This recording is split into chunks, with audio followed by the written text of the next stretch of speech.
灾民即摆当讲啊，这个情形非常的困难，这已经过了11日咯。广福乡的村民会当开始领5万块的慰问金，但是包括大马村啊、甲大花村小可部分的灾户，无伊互伊算伫咧内底，等于无钱通领。经过抗议了后啊，即摆会当领，但是才发现了，除了广福乡啊，去洪拿镇嘛有一寡徛互因员啊厝邻去互淹，这个鹿高梅啊烂土到即摆超过2公尺，洪拿镇的灾民嘛咧问啊，阮嘛真需要这5万块啊！ 我下来那个水都到这边了呢，这个很深呢，我们都清，这里都清好了。我说是不是清好了？你们没有证据了，就不理我们，是不是啦？花莲广福乡大花产的受灾户是气喘喘，房山黑夜老迄天，黄土水直接冲入来家园。严过即摆因所发现，家己厝无法列入受灾的补助范围。 官府发放5万块慰问金，严过社会处的公文，并无包括到大马村11到20人，加大花村15到17人。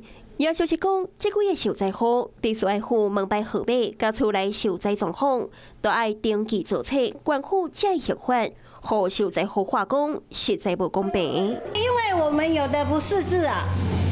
你不识字，你怎么写？是讲受灾户的位置加判断的标准到底是啥？昨花莲县会记者会，社会处长是安尼讲的。台9线以西呢，灾情图看到并没有受灾所以这个部分请大华村的村民能够特别的来清楚。 抗议的人拿大花村的产品，也有红林镇山乡里的受灾户。这个所在伫193线建英大桥的东边，是所有救灾单位要对193线入去广福乡一定会经过所在。这么高，怎么说我们不是被受灾户呢？好奇怪嘞！红林的电工所讲，下家己装慰问金，连摆拢总有15户受灾居民，逐户发放2万块救助金。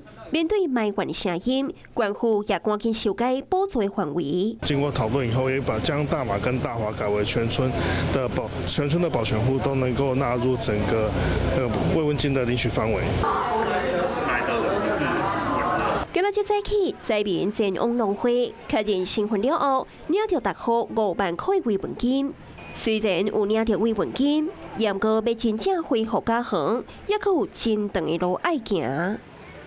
Hello， 大家好，我是林依文。想要抢先掌握最及时的新闻资讯吗？赶快订阅、按赞、开启小铃铛，锁定华视新闻的 YouTube 频道。